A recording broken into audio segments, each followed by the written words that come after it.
Sobre el tema de la razón humana y cómo puede acceder a la realidad en un sentido más amplio, más pleno. Miren, justamente a raíz del nihilismo, del relativismo, de una cierta visión que se llama en filosofía inmanentista, es decir, cerrada sobre sí mismo y que no abre los ojos hacia realidades espirituales, realidades, cuando digo espirituales me refiero simplemente a realidades que no podemos someter a un examen de laboratorio y hacer un examen empírico, sensorial sobre ellas. ¿Cómo hacer para ampliar esta razón? Y sobre, ojo, no sobre cuestiones que sean desencarnadas, que estén en algún otro mundo, sino sobre realidades que están presentes cotidianamente en nosotros.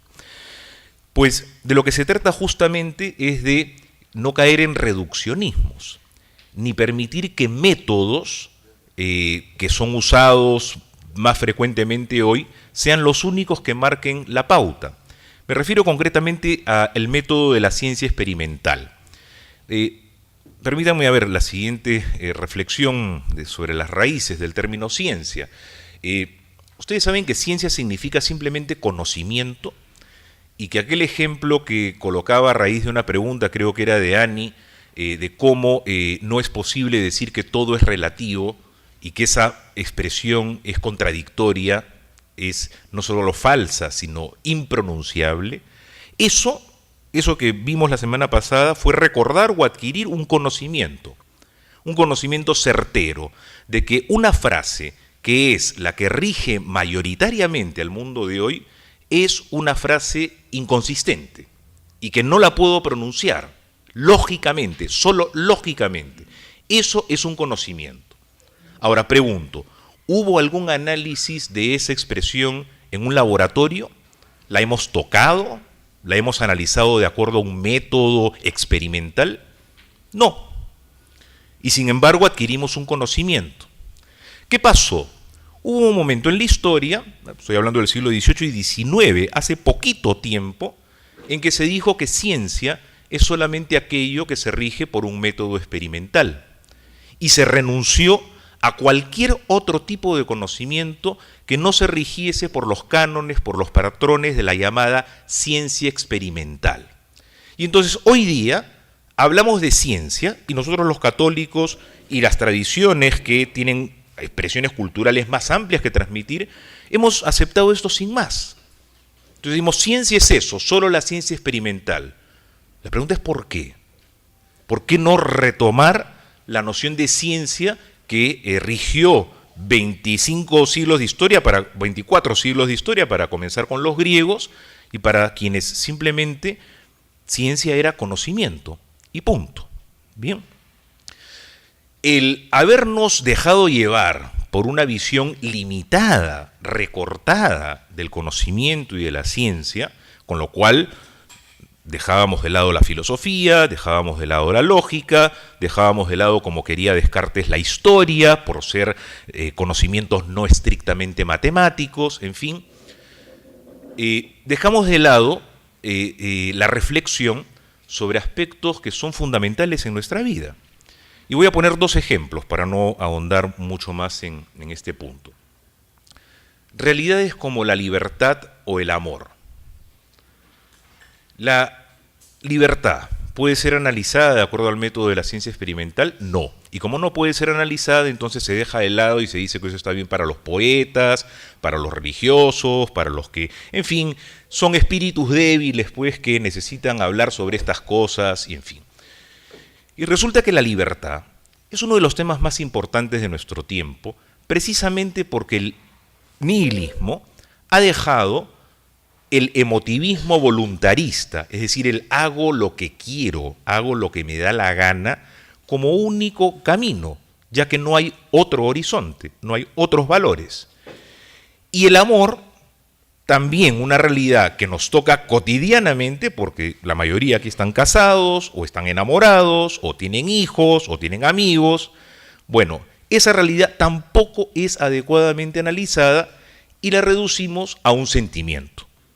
Y entonces, a mi modo de ver, con el horizonte del nihilismo y el relativismo que nos está afectando tanto, nos hemos quedado con un emotivismo voluntarista, irracional, arbitrario, expresado en la expresión yo hago lo que quiero, yo hago lo que me da la gana, déjame a mí seguir mi voluntad, yo te voy a respetar, o sea, te voy a tolerar y tú no te metas conmigo.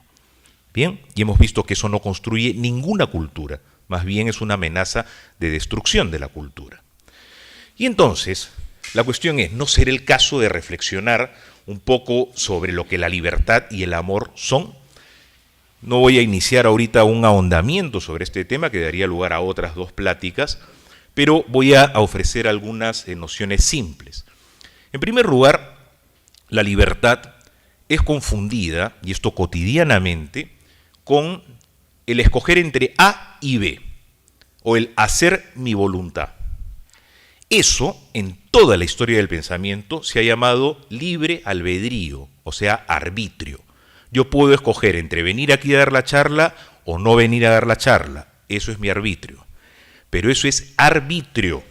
Eso no es libertad. Y estoy hablando desde la tradición filosófica de los últimos 20 siglos y más específicamente desde el cristianismo. Porque, ojo, el concepto de libertad como tal no existía antes del cristianismo. Sería motivo de otra reflexión. Los griegos no lo conocieron. Bien, surge el concepto de libertad con el cristianismo, cuando se dice que todos somos dignos, que no hay esclavos, que las mujeres son dignas, etcétera, etcétera. Bien, bueno. Entonces, ¿el concepto de libertad cuál es?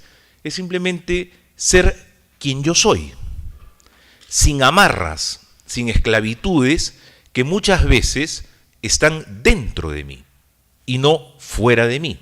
Como por ejemplo mi pereza, como por ejemplo mi falta de atención, como mis vicios, como mis costumbres mal obtenidas, etcétera, etcétera. Bien. Y entonces, el otro es una ocasión para que yo sea yo mismo muchísimas veces. Pero resulta que en el siglo XVIII surgió una perspectiva llamada liberalismo que hizo que el arbitrio, confundido con libertad, lo fuese todo.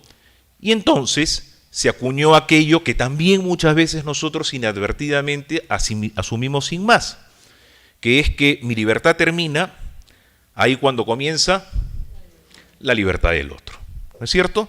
Y asumimos eso como algo que nos parece sensato, admisible, hasta tendría algo que ver pues con la caridad, el respeto cristiano.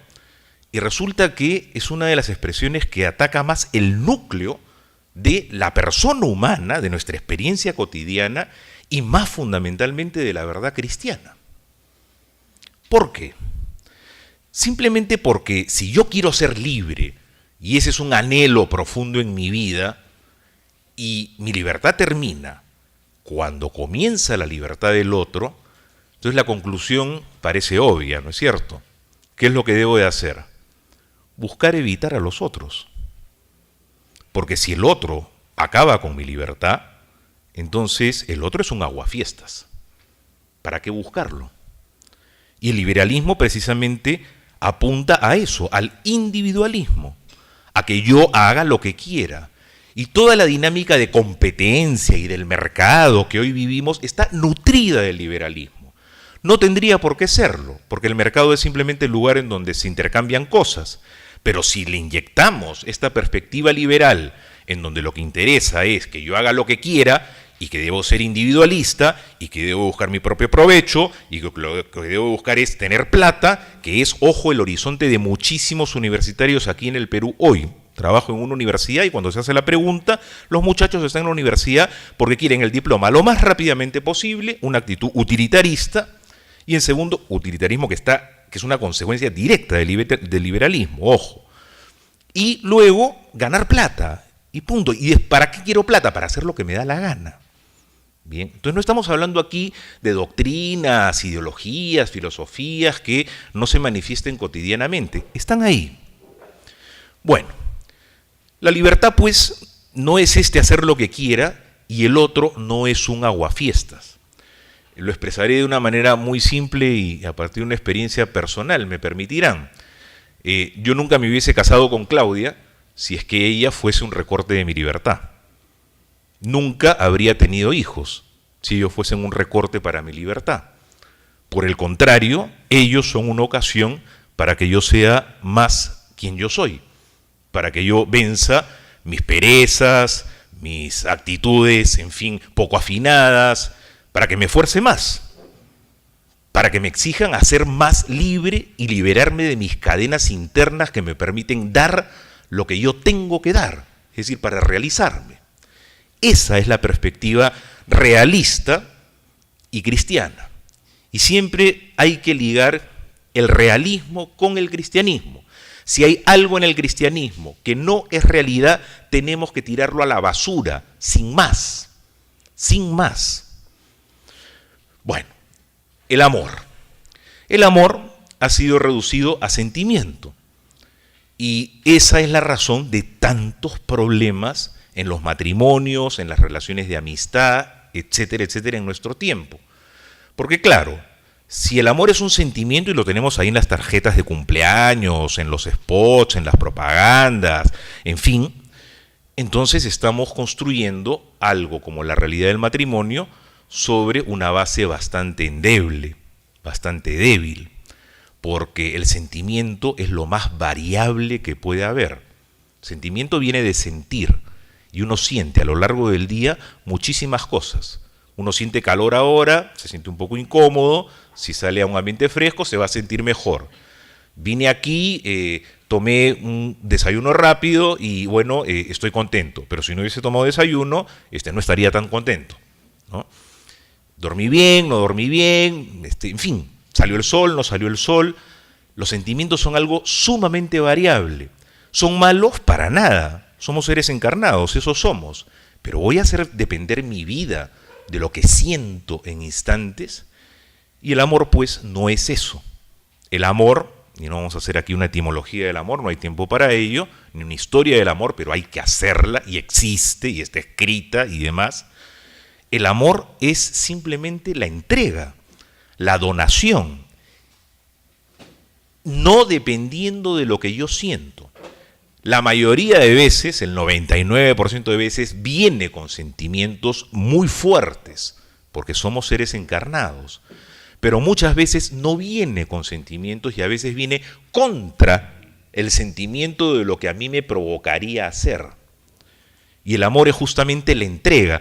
Y el caso concreto, y que se los ponía aquí alumnas del Villa Cáritas, y siempre la citaban o la molestaban a María Alejandra, mi hija, con esto, es que les contaba que cuando nació María Alejandra, cada hora, ¿no?, se despertaba en las noches y no podíamos dormir. Entonces quedamos con Claudia en que hasta las 3:30 de la mañana ella era mi responsabilidad, que yo soy medio lechuza, ¿no?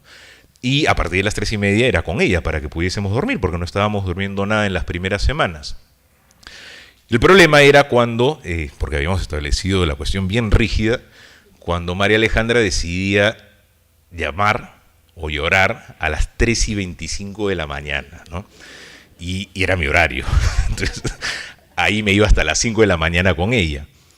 Y lo que uno experimentaba, yo concretamente en ese momento, sinceramente, no era ningún placer, ¿no? O sea, 3:25 la escuchaba y ya, hasta las 5, ¿no?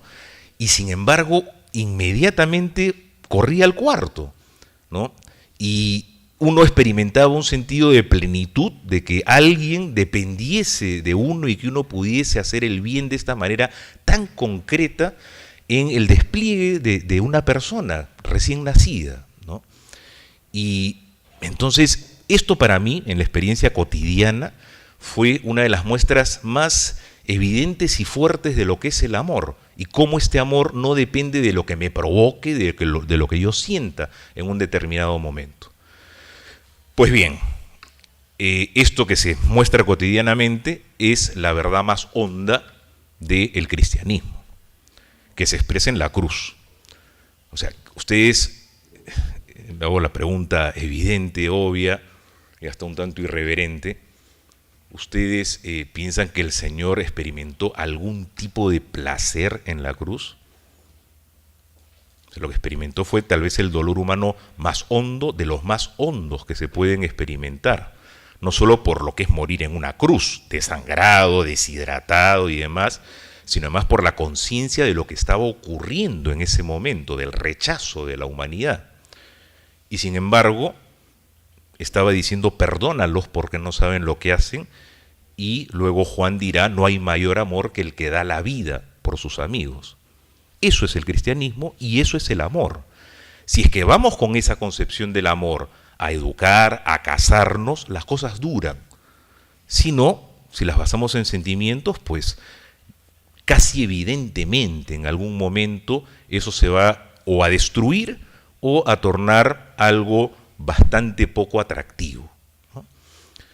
Entonces, inquieta muchísimo que realidades como la libertad y el amor, que no son analizables con base a los cánones de la ciencia experimental y que sin embargo nos resultan tan importantes, porque que alguien que me diga de que, bueno, pues el agua no es H2O, sino H3O, en fin, bueno, cambio el chip, ¿no es cierto?, y cambio la información, pero si alguien me dice que mi hija no me quiere o que Claudia no me quiere, el mundo se me destruye. Entonces son cosas mucho más hondas, mucho más importantes y sobre las cuales no se está reflexionando científicamente, como debería hacerse. Se dejan al ámbito de la poesía, de la fantasía, de lo que cada uno tenga como proyecto individual propio, que nadie se meta y sigámonos casándonos y sigamos, en fin, jugando con cuestiones tan serias para nuestra vida. Bueno, esto lo quise poner como ejemplo de la necesidad de ampliar la razón y de poder captar no solo un aspecto de la realidad, sino toda la realidad, el máximo posible de la realidad, para poder educar de acuerdo a la realidad integral de la persona humana. Si no lo hacemos, estaremos posiblemente, como señalaba la semana pasada, adiestrando o entrenando habilidades diversas, pero no formando personas. Bien. Bueno, ¿qué tiene la fe que hacer con todo esto? Pues simplemente que la fe es la respuesta de alguien que es más que nosotros, de alguien que está dentro de nosotros, alguien que ha estado antes que nosotros y que nos dice quiénes somos, porque resulta que Él nos ha creado y resulta que Él se abajó desde arriba y decidió hacerse uno de nosotros para mostrarnos quiénes somos nosotros. Lo que acabo de hacer es simplemente describir con otras palabras un pasaje de un documento del Concilio Vaticano II que se llama Gaudium et Spes en su número 22 y que dice: Cristo revela el hombre al propio hombre y le descubre el misterio de su dignidad y de su vocación. Ese es el centro del cristianismo. Un Dios que se hace uno como nosotros, uno de nosotros, y nos muestra quién es la persona humana, el modo además como podemos ser verdaderamente personas. Ese es el centro. La fe cristiana no es una religión sin más. La religión, que viene del latín religare, que es reatar, reunir, es una realidad propia del ser humano, como el ser humano tiene pulmones y huesos. Es decir, en todas las culturas, no ha habido más que una o dos culturas en la historia de la humanidad que no han buscado a Dios, ¿ok? El resto, y este era el argumento de Cicerón para probar la existencia de Dios, que no es el argumento, ojo, pero es una constatación simplemente de que casi todos los seres humanos se hacen la pregunta por lo que hay más allá de uno mismo, es decir, buscan a Dios y rechazan la posibilidad de la muerte, y los cristianos específicamente somos quienes más nos debemos rebelar ante el hecho de la muerte. La muerte es un absurdo y tenemos que plantearlo así. No nos contentamos con que vayamos a morir y hay que reclamar. Si hay Dios, hay que reclamar de que las cosas no acaban así, como decía Chespirito. Lo vieron a a Roberto Gómez Bolaños en esa entrevista, ¿no?, en donde lanzaba esta poesía y decía: no me vayas a hacer esto, de que aquí se acaba todo. Esa es la actitud cristiana, ¿no? O sea, tenemos una semilla de eternidad dentro nuestro que se expresa a lo largo de la historia y de las culturas, en que todos han dicho: esto no se puede acabar aquí. ¿Por qué? Porque yo tengo un hambre mayor, un hambre que es mayor que el mundo. Y bueno, esto tiene que querer decir algo, ¿no? Entonces la religión es eso, es el hambre. Y hay muchísimas religiones en la medida en que a tientas los hombres y las culturas buscan a ese ser que queremos que nos hable. Eso es la religión. Ahora, ¿qué es el cristianismo? Es una religión, sí, pero no solamente una religión. Es una revelación. ¿De quién?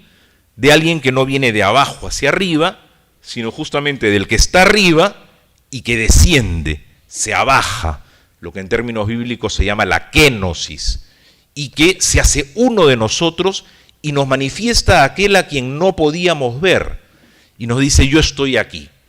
Y nos dice: no, yo les voy a mostrar un camino, una verdad, una vida, sino nos dice: yo soy el camino, la verdad y la vida. Si eso verdaderamente ocurrió, si eso es un hecho histórico, yo recuerdo un amigo ateo en la universidad que me decía: si eso que tú dices es verdad, yo no haría otra cosa en mi vida sino vivir para contar esa historia.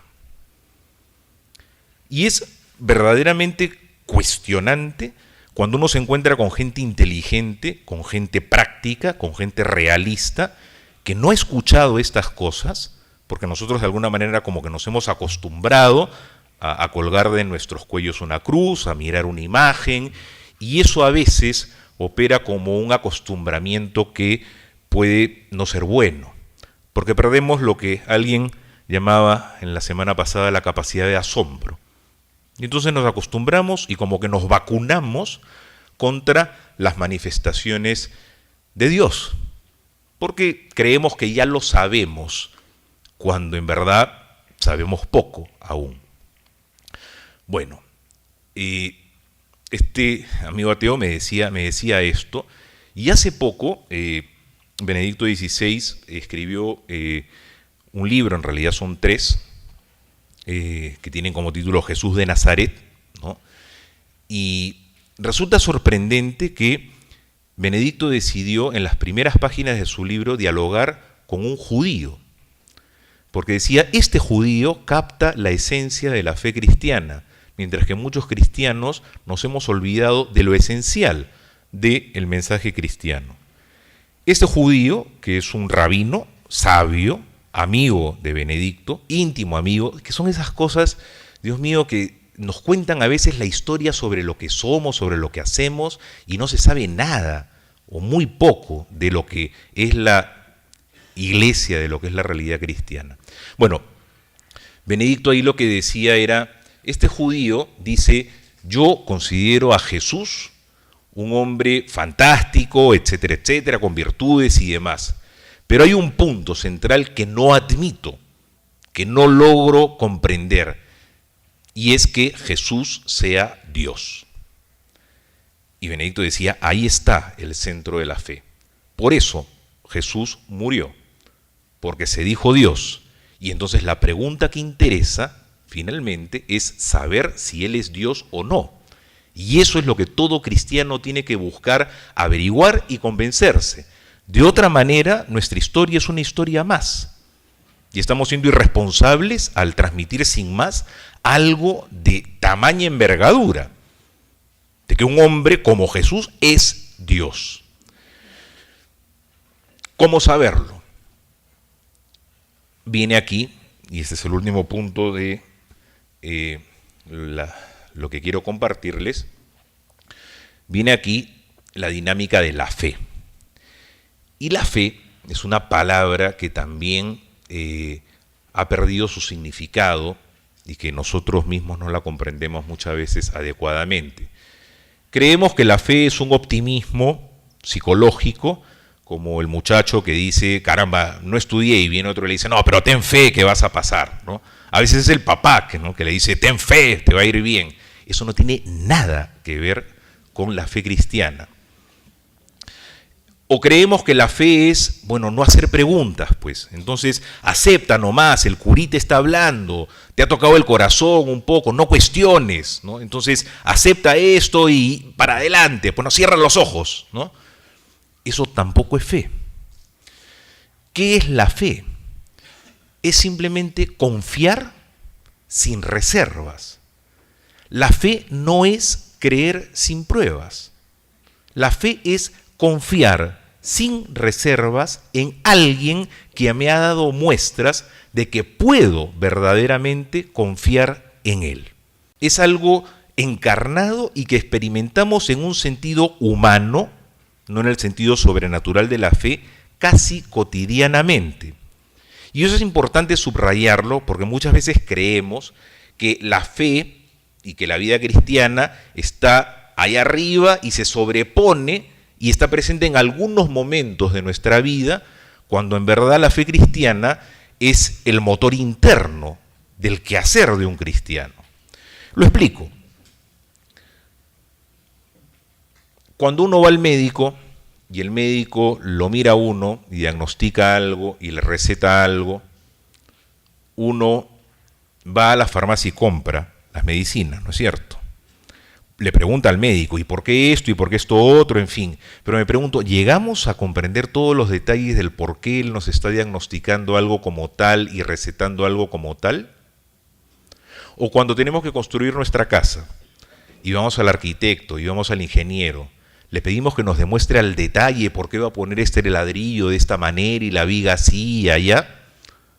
O más bien les confiamos algo, pero no porque, en fin, irracionalmente les entreguemos algo, sino porque sabemos que ellos saben de este tema más que uno. Y entonces uno le puede pedir en un momento el plano, le puede pedir al médico la radiografía, sí, pero finalmente confío eso. Voy más allá. El 99% o más de cosas que nosotros sabemos y que enseñamos aquí en el colegio, las hemos adquirido por confianza en otros, no porque nosotros las hayamos demostrado individualmente. ¿De qué manera? Pues otros profesores nos lo han transmitido en algún momento de nuestra vida, o lo hemos leído en libros. ¿Quién puede aquí demostrar que Cristóbal Colón descubrió América? Eso lo hemos recibido de otros. Y confiamos que es así. Y hay pruebas, hay ciertos signos, pero yo personalmente, empíricamente, no lo he demostrado. El ser humano se volvería loco si quisiese solamente aceptar aquello que él personalmente ha ido al laboratorio y lo ha verificado. Necesariamente tenemos que confiar en otros, lo que no significa que confiemos ciegamente. Bien, si alguien dijese que Superman está volando sobre el Colegio Villa Cáritas y con entusiasmo viniese y nos dijese, créanme, ¿ustedes le creerían? Yo no. Le pediría en todo caso la prueba, pues que traiga la capa de Superman acá a ver para, ¿no? Pero no, hasta que haya una prueba. Bueno, en el caso del hecho cristiano, la cuestión es exactamente así y más que eso. Porque resulta que ese hombre, llamado Jesús de Nazaret, dio muchísimas pruebas. Los milagros, y a ver, permítanme relatarles algo que a mi modo de ver es el centro, explica la lógica misma de la fe. Para que vean que la fe no es creer sin pruebas, sino es confiar sin reservas, y esto nos permite acceder a una realidad que es la realidad de Dios. O sea, lo que estoy queriendo decir con el ejemplo del médico, del arquitecto y demás, es que Jesús, y esto estoy citando aquí a un hombre magnífico que fue el cardenal Jean Danielou, un cardenal francés, Jesús es capaz de transmitir una verdad que es de competencia suya, que es el conocimiento del Padre. Así como el arquitecto o el médico tienen su ciencia, Jesús tiene una ciencia que es el conocimiento de su Padre y que nosotros no tenemos y no teníamos. Y Él entonces transmite esta ciencia. ¿Vamos a confiar en Él? No, si es que no nos da pruebas. No tendríamos por qué confiar en Él por más que nos conmueva en los sentimientos. tiene que dar pruebas. Y si nos da muestras de que esto es así, pues entonces confiaremos en Él y no le estaremos pidiendo todos los planes y detalles, así como no se lo pedimos al arquitecto y al médico. Pero podemos pedírselos también y muchas veces los da y los sigue dando en nuestras vidas concretas. Y es sorprendente ver la cantidad de signos y de pruebas que hay. Y la pregunta es, ¿y por qué entonces esto no se vive? Pues porque vivimos en una realidad cultural que busca rechazar esto. ¿Por qué? Dejo la pregunta abierta. Me remito a lo que me parece ser la lógica de esto que estoy tratando, intentando, esforzándome de explicar, de transmitirles. En los evangelios hay muchos pasajes hermosos, conmovedores de esta dinámica de la fe, pero hay uno que desde que era, digamos, jovencito, en el colegio me llamó mucho la atención. Y es cuando están los discípulos en la barca, se arranca una tempestad y se asustan. O sea, estar en medio de una tempestad no es broma, y en una barquita de aquellas, ¿no? Y entonces ven una figura que se acerca a ellos. Y entonces alguien dice, es el maestro. Y se escucha una voz de esa imagen que estaba aparentemente sobre el agua y que dice, soy yo, el maestro. Y entonces surge Pedro, que es una figura fantástica, porque es el que no tiene diplomacias, el que pregunta lo que siente necesidad de preguntar en ese momento. Y entonces le dice, si eres tú, porque Pedro lo desafía, ¿no? O sea, es una figura realmente fantástica para entender la dinámica de la fe. Le dice, si eres tú, mándame a que vaya hacia ti. Y entonces escucha que le dicen, ven. Y Pedro, no contento con eso, porque habría podido ya quedarse callado y decir, es él, se baja, o sea, desafía aún más, ¿no?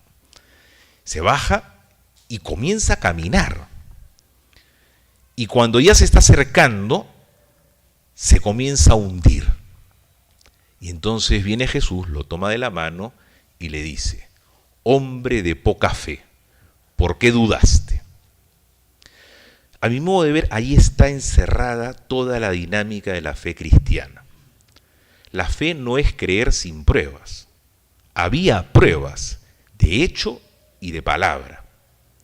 El hecho, bueno, es bastante poco común que un hombre camine sobre el agua, ¿no? En segundo lugar, está la prueba de la palabra. Yo soy el maestro. Ven. Y luego, nuevamente una prueba de hecho. Pedro comienza a caminar, de hecho, sobre el agua. Ahora, caminar sobre el agua no es broma. Había una tempestad. Y él estaba en medio de las olas, caminando, el viento, probablemente oscuro, probablemente no veía bien a ese Jesús que lo llamaba. ¿Y qué pasó? Lo que pasó no es que no hubiese pruebas. Lo que pasó es que él comenzó a dudar de si esto podía estar realmente ocurriendo. Comenzó a confiar más en sí mismo y en lo que veía a su alrededor que en quien le estiraba la mano. Y entonces cuando Jesús le dice, hombre de poca fe, ¿por qué dudaste? Es ¿por qué te desprendiste de mí? ¿Por qué no confiaste? Y entonces la fe es confiar sin reservas a partir de pruebas y datos que nos muestran quién es Dios. Aquí simplemente los invito a que ahondemos una y otra vez en lo que es la historia de Jesús de Nazaret, en lo que la Iglesia nos cuenta sobre él, y que transmitamos esto de una manera connatural, comprensible, con aquellos con quien estamos cotidianamente alrededor. Esto es sumamente importante porque se cree que la religión cristiana es una más entre tantas, que no es posible alcanzar respuestas a interrogantes hondas sobre la vida humana, como ya vimos, Y entonces, si es que es verdad que hubo lo voy a llamar así, un acontecimiento histórico de esta naturaleza, y ojo que nuestros antepasados lo consideraron tan acontecimiento que decidieron ponerlo como el centro de la historia humana en el calendario mismo. Estamos en el año 2015 después de Cristo. Hoy hay más bien tendencias, y ya las hubo, para que esto no sea así. Hablemos más bien de la edad antigua, de la edad media, de la moderna, de la edad contemporánea. Esa periodización de la historia no es un invento cristiano. Y hay ahora otras ideas de que cambiemos la cuestión, y todo esto son manifestaciones que pueden ser detalles, pero que intentan descristianizar, y con ello, para quienes hemos recibido un mensaje de esta naturaleza, coincide con la deshumanización del mundo. Porque finalmente, miren, y con esto termino, nosotros como educadores o académicos cristianos, lo que buscamos no es presentar nuestra propuesta, ni hacer proselitismo, jalar gente para nuestro club.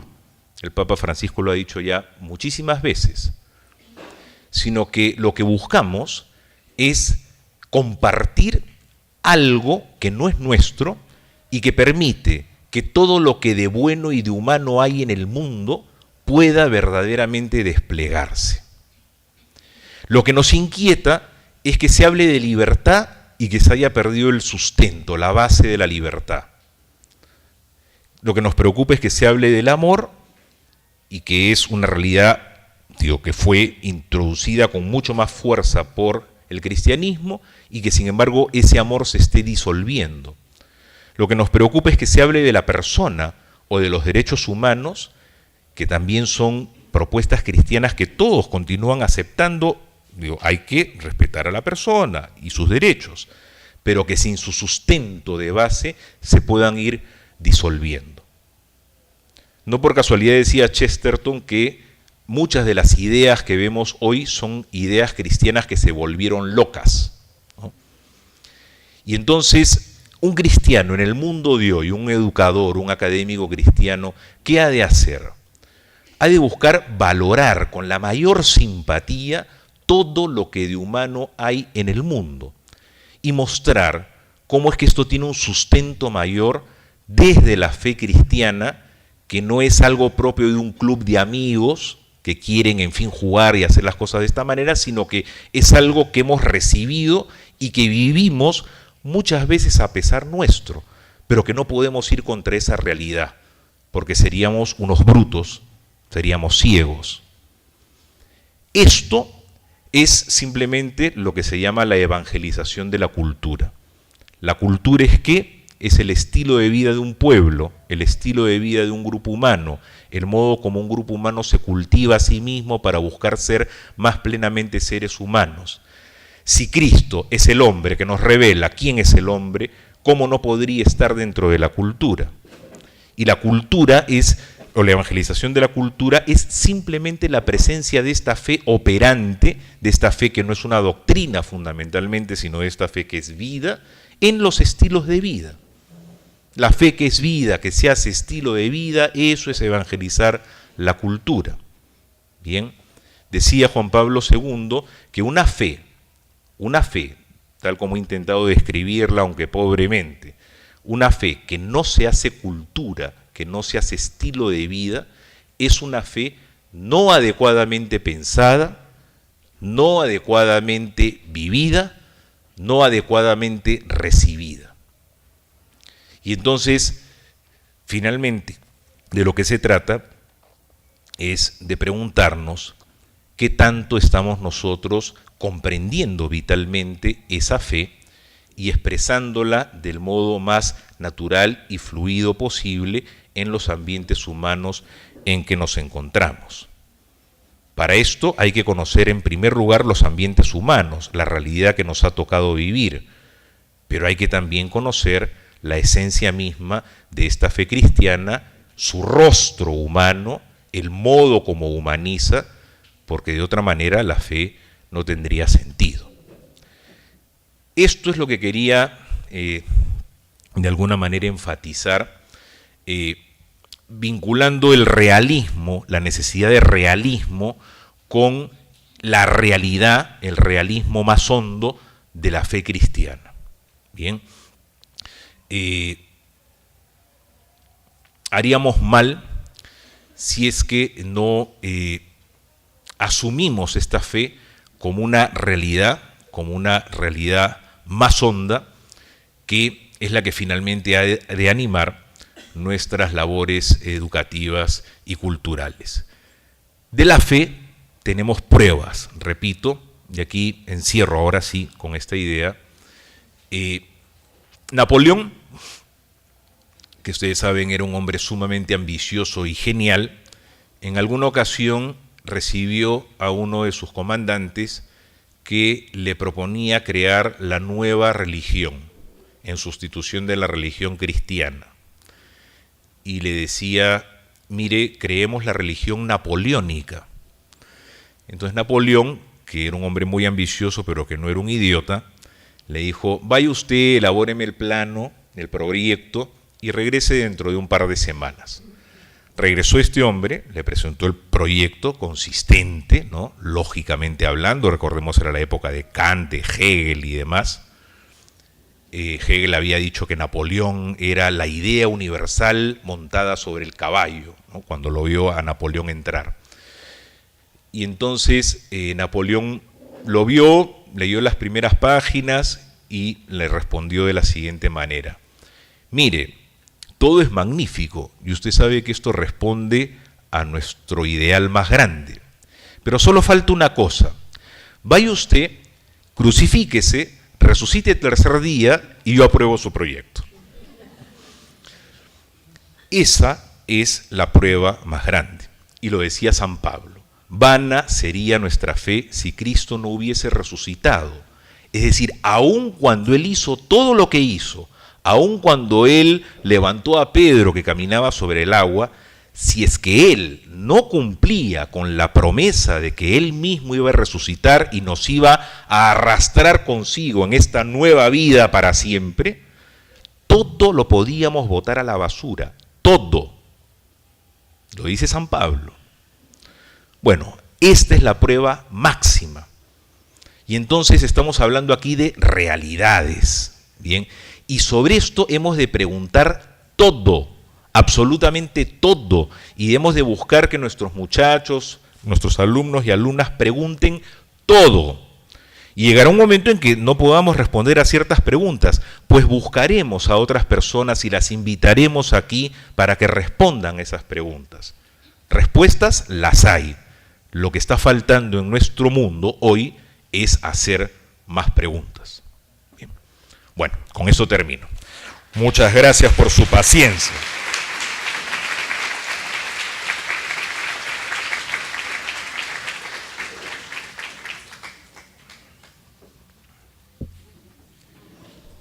Me dicen que hay tiempo para dialogar un poco. A ver.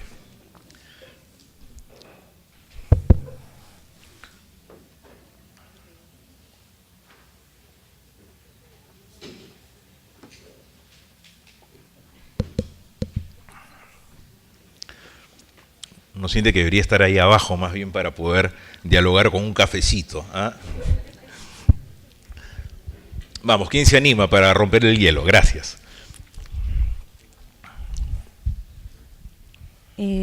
Primero, gracias, porque ha sido una experiencia muy bonita la que nos has dado.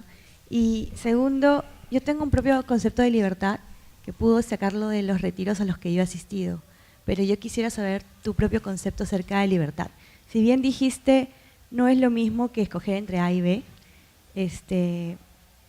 y muchos ejemplos de lo que no es libertad, quisiera que me aclares el concepto de lo que sí es, ¿no? El concepto propio de libertad.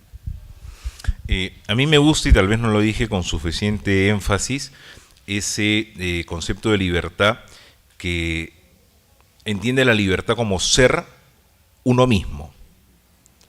Bien, yo soy libre cuando yo soy más yo mismo, pero yo soy más yo mismo no haciendo lo que me da la gana, sino haciendo aquello que corresponde a mi naturaleza y a mi vocación de persona humana. Bien. Ahora, la libertad es justamente liberar amarras. A mí me gusta siempre pensar en la figura de un barco, ¿no?, que está dispuesto a navegar. Leven anclas, porque el ancla me amarra, ¿no?, y despleguemos velas. Nuestro amigo, aquí recuerdo, Gonzalo, a nuestro queridísimo amigo Lalo Gildemeister, tenía, papá de Tomás y de tantos, casado con Ursulita, no sé si está por ahí Ursulita, tenía una canción muy linda, ¿no?, que decía: lo mismo ata una cadena al gavilán que la cintita amarilla al canario que lo impide volar. Justamente la libertad es liberarse de amarras, de cadenas, y esas cadenas, esas amarras están la mayoría de veces dentro de uno mismo. Entonces la libertad es finalmente esto, es ser más yo mismo y hacer más todo aquello que yo en el fondo soy. Pero para eso yo tengo que saber quién soy yo. Y entonces tengo que saber cuál es la verdad sobre mí mismo. El ejemplo más concreto, yo puedo decir, a ver, me voy a drogar. Entonces escogiste entre drogarte y no drogarte. Ahora, drógate pues, a ver, ¿no? No sé cuántos gramos de cocaína al día y a ver dónde acabas. Y luego la pregunta, ¿eres libre? No, estás esclavizado, te reventaste. Destruiste no solamente tu realidad espiritual, sino tu realidad psicológica, física, biológica. Entonces, la libertad está siempre ligada a la verdad acerca de quién soy yo. Y he de desplegarme de acuerdo a eso, justamente para no atarme, ¿no? La libertad sin verdad desaparece. Estoy citando a Juan Pablo II, ¿no? Nuevamente, gracias, porque en los retiros yo había sacado como concepto que la libertad es poder escoger por el bien, ¿no? Y ahora tú me dices libertad es ser uno mismo. Y si te entiendes como imagen y semejanza de Dios, pues es optar por el bien, ¿no? Gracias. Perfecto.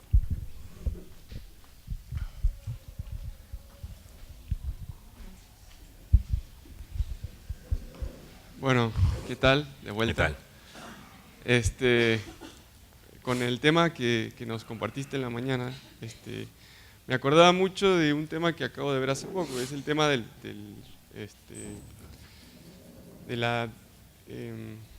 ateísmo, ¿no? Hablaste del relativismo actual, del agnosticismo, donde cuesta cada vez más creer y donde la fe se ha vuelto una cuestión rara, extraña. Le creemos más a las teorías científicas que a la misma revelación. Hablando de tres tipos de ateísmos: un ateísmo, un pseudoateísmo, de aquel que nunca escuchó el mensaje cristiano, pero vive una vida ordenada, respeta a los demás, se respeta a sí mismo. Un ateísmo práctico, que es aquel tipo que por ahí dice que es cristiano, va a misa, pero su vida práctica vive, digamos, como si Dios no existiera, una vida totalmente desordenada. Y un ateísmo completamente, digamos, absoluto, de aquel que sabe quién es Dios, sin embargo lo niega, y se niega a creer en Dios, con una teoría filosófica o por una cuestión moral o lo que sea. ¿Cuál crees que sea de estos tres ateísmos el más dañino para el mensaje cristiano? Bien. Como comprenderás, has abierto el abanico como para hablar largo sobre esto. Te voy a responder con una sola palabra. Sujeto esto a que conversemos más largo después, ya hemos quedado en hablar. Yo creo que la peor forma de ateísmo de nuestro tiempo es la indiferencia. Que es el ateísmo práctico, que es el agnosticismo funcional, como lo llamamos dentro de nuestra familia espiritual, que es el vivir como si Dios no existiese. Y entonces es el no hacer preguntas. Hay un autor que vale la pena que lean, se llama Eric Voegelin, y que habla sobre el gnosticismo, y lo que dice es que el problema fundamental, él ya falleció hace unos 50 años, ¿no? Pero decía, el problema de nuestro tiempo es que se nos está prohibiendo hacer preguntas. Y entonces ya no hacemos preguntas sobre, a ver, ¿quién soy yo? ¿De dónde vengo? ¿A dónde voy? ¿Por qué estoy aquí así? ¿Por qué la realidad de la muerte? ¿Por qué me voy a morir yo? Esas preguntas, bien, hechas hondamente, son las que nos aproximan a entender el sentido de la respuesta cristiana. O sea, en pocas palabras, de nada sirve, y esto es una dinámica fundamental en la evangelización de la cultura, que repito, no es sino la presencia operante y viva de la fe cristiana en medio de los estilos de vida. De nada sirve que yo presente la fe como un pan si es que no hay hambre. Como aparecía en el metro en Europa, ¿no? Una vez apareció en la inscripción: Cristo es la respuesta. Y hay que mirar Europa, porque Europa en este momento lamentablemente da signos de la decadencia humana, que se va a recuperar, esperemos, muchos tenemos confianza en ello, ¿no? Pero es la Europa que fue en un momento respuesta para la civilización humana en muchos sentidos y que ahora está desorientada, ¿no? Aparecía en el metro esta inscripción: Cristo es la respuesta. Al día siguiente apareció debajo la siguiente inscripción: la respuesta a qué pregunta. Entonces, el punto es preguntar. Estamos creyendo que hay preguntas que no tienen sentido, no las hagamos. Y si no preguntas, no vas. Si no tienes hambre, no buscas el pan. Entonces, la indiferencia, a mi modo de ver, el conformismo, además un conformismo que es muy fácil tenerlo hoy, porque las tecnologías de la información, de la comunicación, internet, las diversas aplicaciones y demás, son fascinantes y nos llevan a jugar. Estamos todo el tiempo jugando, divirtiéndonos, creando un mundo artificial que no seas cortanota, estoy aquí en, ¿no?, mi aplicación y mi juego. Eso nos distrae. Pascal, a quien debes recordar, decía que el ser humano inventó las distracciones y la diversión para no pensar en la muerte. Hoy estamos recontra distraídos.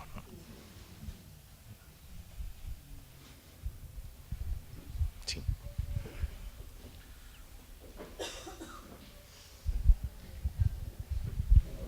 Buenos días, Alfredo. Buen día. Hablaste al final de tu exposición sobre que la fe se haga un estilo de vida y forjar una cultura de fe. En el caso como profesores además de un proyecto católico, ¿cómo es nuestra tarea? ¿En qué consistiría forjar una cultura de fe en nuestros colegios San Pedro y Villacaritas? Bien, esto lo pueden responder mejor los directores, Alfredo, Jimena, pero permítanme la siguiente aproximación. Es de las mayores responsabilidades, porque si bien la cultura es una realidad más amplia, mucho más amplia, y la educación forma parte de la cultura, sin embargo la educación es el ámbito en donde vamos a formar los líderes de la cultura y en general las personas que alimentan esa cultura. Entonces, yo diría que lo más importante está en que todo el currículo escolar y todas las disciplinas estén fundamentadas en una antropología, es decir, en una visión de la persona humana, y que sepamos lo que la matemática, la física, la geografía, etcétera, etcétera, aportan a la mejor comprensión de la persona que estamos formando. Cómo se ubica en el espacio, en el tiempo, cómo ha de razonar, cómo ha de adecuarse y abrirse a la realidad. En fin, de manera que es el currículo escolar completo el que ha de fundamentarse en esta antropología, en esta visión de la persona, y haciéndolo el maestro, a mi modo de ver, y algo, no sé si logré transmitirlo bien la semana pasada, el maestro ha de ser fundamentalmente un testigo de la realidad que ha conocido, que ha aprendido de otros, de la matemática que aprendió, de la física que aprendió y que ha hecho propia. Y si la ha hecho propia, y sabemos muy bien distinguir entre un buen maestro y un mal maestro, el buen maestro es aquel que es capaz de transmitir con ejemplos de la vida propia aquel conocimiento que adquirió y que ahora transmite a los estudiantes. Y puede decir, yo con certeza les transmito esto, porque hay una diferencia, ojo, entre el conocimiento y la certeza. ¿Saben cuál es, no? El conocimiento es esto es un micrófono. La certeza es, esto es un micrófono porque lo he usado yo muchas veces y tengo certeza subjetiva, además de objetiva, de que esto vale la pena y que permite que se escuche mejor.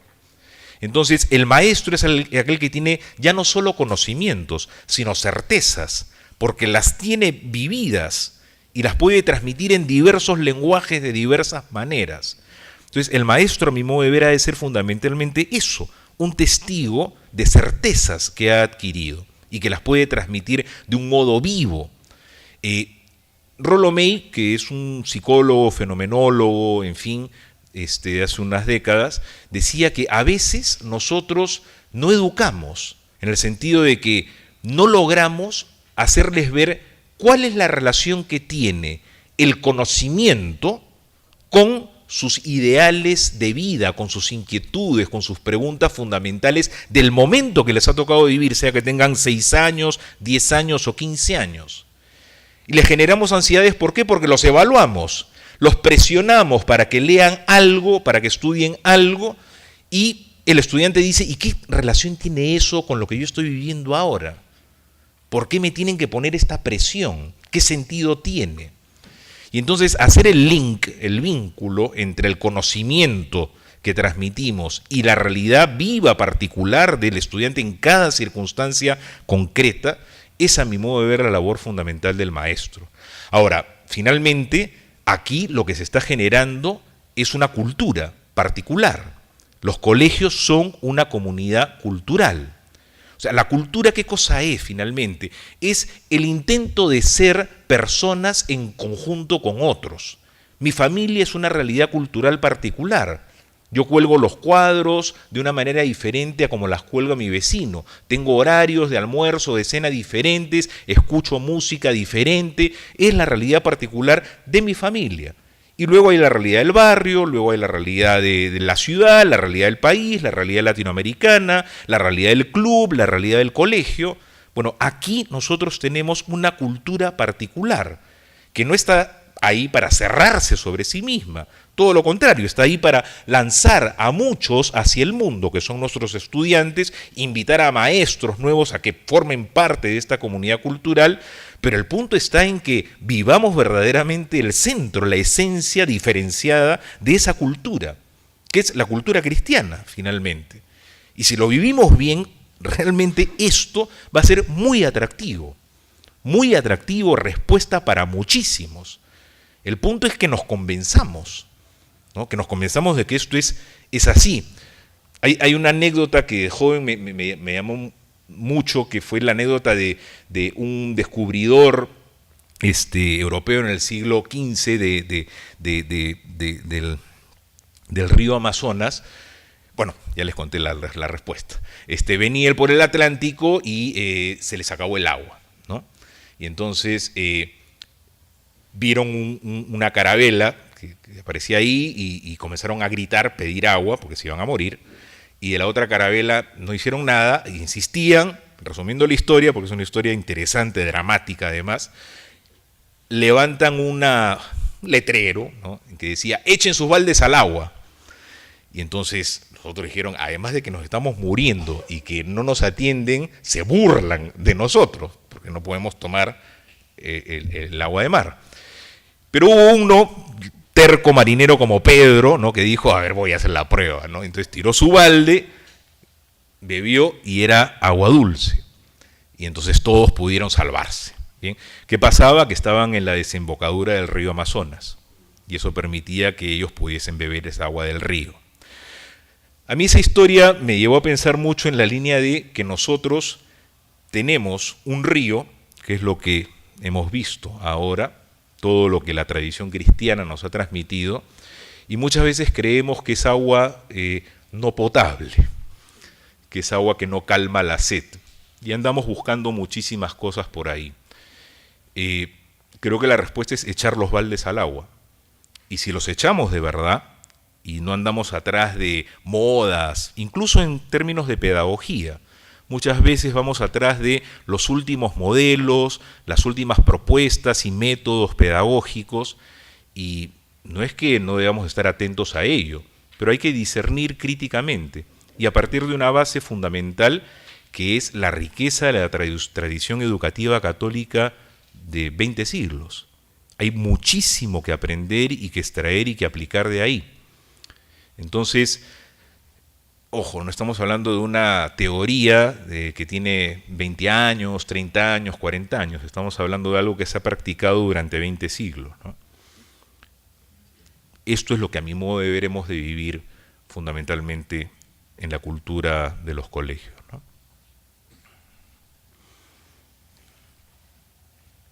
Sí. Sí.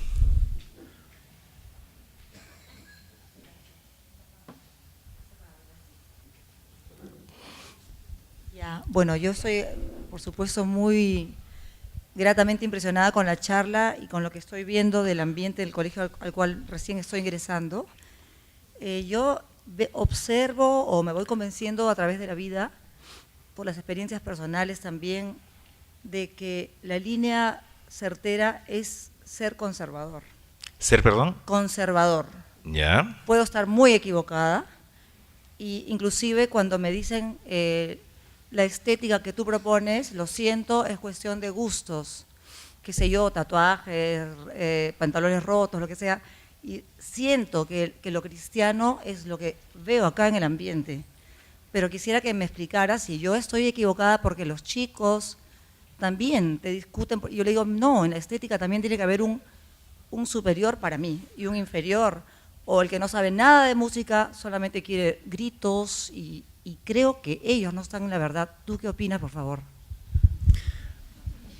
A ver, voy a intentar decirlo de manera muy simple. Si me dices que yo soy conservador en el sentido de que yo quiero conservar mi salud, sí, la quiero conservar. Si me dices que soy conservador en el sentido de que quiero conservar determinados vicios míos, la respuesta es no los quiero conservar. Entonces, a veces la palabra conservador y progresista es una distinción que puede llevarnos a perdernos un poco. Además, con esto, digo, entiendo tienes esa información, pero en todo caso la reitero. La expresión derecha, izquierda, conservador, progresista ha sido inventada generalmente para indisponer a quien se dice conservador y se dice de derecha. Esto tiene su origen en la Revolución Francesa y podemos hacer una historia muy interesante de cómo esto se ha dado así. Entonces creo que no hay que caer en el juego de este esquemita que fue creado para que todo lo que es nuevo sea aceptado sin ninguna crítica. O sea, eso ha sido inventado por quienes vienen con propuestas nuevas y dicen, oye, esto es nuevo, esto es lo último. Ya, pues no seas conservador, ¿ok? Entonces, acepta lo mío, aun cuando lo que te estoy dando sea veneno. Bien, entonces creo que particularmente yo evito al máximo, nunca uso la palabra conservador, ¿no? Es más, yo prefiero que me digan que soy un revolucionario, porque la mayor revolución es esta revolución. O sea, Dios hizo una revolución. O sea, Él podría haber hecho las cosas de otra manera, decidir hacerse hombre, morir en una cruz, llamar a pescadores para que transformen el mundo. Eso es una revolución. Y entonces la mayor renovación es la que trae esta realidad, este hecho, este acontecimiento ocurrido hace 20 siglos, ¿no? Entonces, esa sería un poco mi respuesta. Ahora, con respecto a las realidades culturales de las que hablabas, mira, efectivamente estamos perdiendo el sentido de lo que otros nos dieron. O sea, somos, yo no diría soberbios y orgullosos, sino irresponsables y adolescentes. Eso es lo que está ocurriendo ahora. Surgen todas estas novedades y ¡pum!, nos vamos para atrás de todo esto, ¿no? Ahora es el selfie, ¿no? Estoy haciendo una broma, ¿no? Y ya no es el selfie solamente, sino el bastón de selfie, ¿no? Y ya surgió el clon del selfie, ¿lo han visto? ¿No? El cloncito que cabe en la palma de la mano, ¿no? Es un clon con sus hélices, entonces uno lo tira para arriba y el control remoto agarra diversos ángulos, más bacán que el bastón, ¿eh? ¿Cómo? Perdón, dije, disculpen, dije clon, es dron de los drones, los drones estos avioncitos, en fin. Bueno, entonces nada, les paso la última. Ahora existe el dron del selfie. Y dron es este aparatito, digamos, que no está tripulado y que es capaz de sobrevolar diversas áreas. Los drones más, digamos, nocivos son los que bombardean, ¿no? O sea, Estados Unidos y los países tienen diversos drones que van y ya no hay piloto ahí, sino que tiran las bombas solitos a control remoto. Es el dron del selfie. Entonces, a lo que voy es que hay un montón de novedades, ¿no? Y muchas de ellas muy simpáticas, inofensivas, atractivas, juegos y demás. La vida se nos ha facilitado una barbaridad. O sea, miren, ¿qué haríamos si no tuviésemos luz eléctrica, si no tuviésemos carro para venir aquí, si no tuviésemos un avión para ir a Roma, en fin? O sea, sería impensable la vida ahora. Entonces, todo eso está bien. El punto está en que creamos que eso es todo. Ese es el tema. Y que como adolescentes, digamos, vamos atrás de la última novedad y nos olvidamos. A ver, para ponerlo de una manera muy simple, salgo pues a jugar PlayStation, ¿no? Y me olvido de comer. Entonces, si me olvido una vez, ok, pero si dejo de comer durante semanas o me alimento mal, después no voy a poder jugar PlayStation. Tan simple como eso. Entonces, el punto está ahí. Estamos teniendo a veces una actitud irresponsable, adolescente, ¿no? Que es la propia de los muchachos que están en la adolescencia y que, en fin, están todavía experimentando porque no saben, pues no, porque creo que la cosa va por ahí.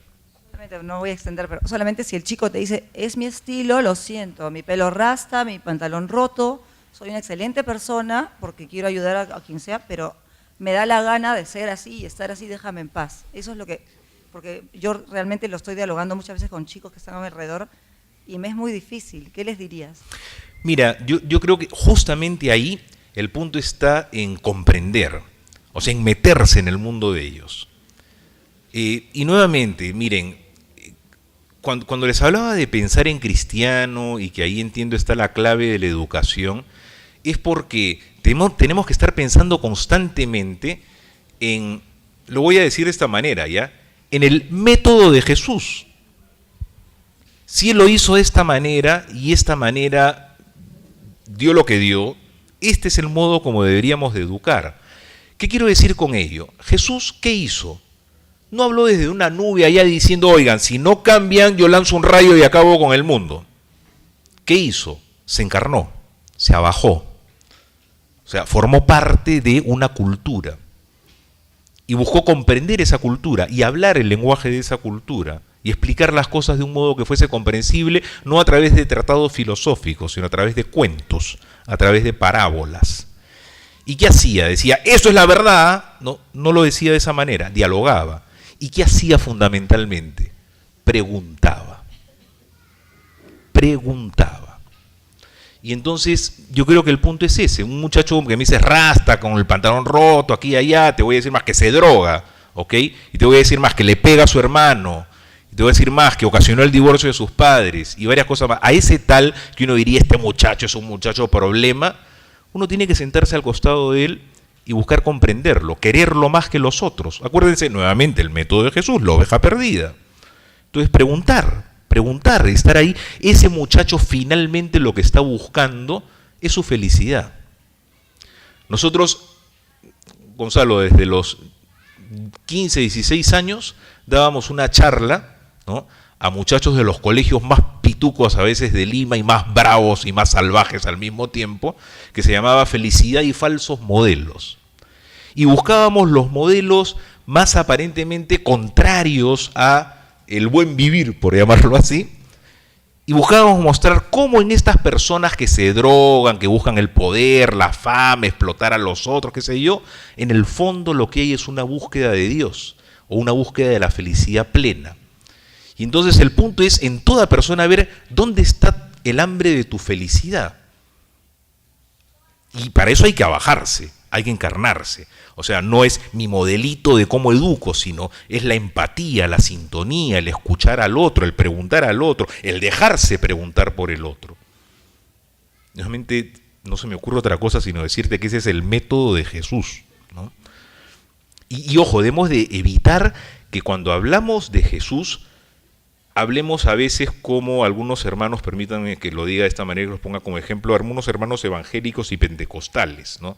Jesús te salvó, y en fin, nosotros hemos de usar el nombre de Jesús con mucha reverencia y no manosearlo y demás. O sea, dejemos que nuestra vida o nuestra mirada transmita la verdad cristiana.